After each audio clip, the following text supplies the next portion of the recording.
অনেকে অনেকের দেওয়া কষ্ট সহ্য করতে না পেরে আত্মহত্যা করে। মনে রাখবেন, জীবনটা আপনাকে আল্লাহ দিয়েছেন, এটা আমানত।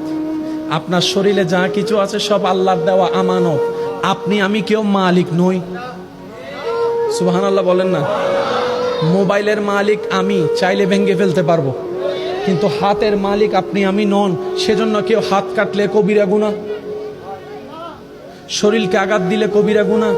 রব বলে যেগুলো আমি তোমাকে ব্যবহার করতে দিয়েছি, তুমি মালিক তো হও নাই, সুতরাং তোমাকে দেওয়া জানটা আমি রবের দান, সেটাকে আত্মহত্যা করার অধিকার কারো নেই। সবচেয়ে চমৎকার বিষয় কি জানেন? অনেকে যারা আত্মহত্যা করে দুনিয়াকে বুঝাতে চায় আমি মরে গেলেই তুই বুঝতে পারবি, আমি মরে গেলেই জগৎ বুঝবে আমার দামটা কি। তারা ঠিকই মরে যায়, জগৎ একদিন তাদেরকে আর ভুলে যায়। কারণ দুনিয়া এত ব্যস্ত, কেউ কাউকে মনে রাখার বেশি টাইম পায় না। একটু জানাজার নামাজে খেয়াল করে দেখেন, অনেক কষ্ট করে মানুষ একটু জানাজায় যায়, নামাজটা পড়ে আর দেরি করে না। কবরস্থান পর্যন্ত যাওয়ার মানুষের সংখ্যা দেখবেন যে একদম কম, কবর দেওয়ার সময় মানুষের সংখ্যা দেখবেন যে আরো কমে গিয়েছে।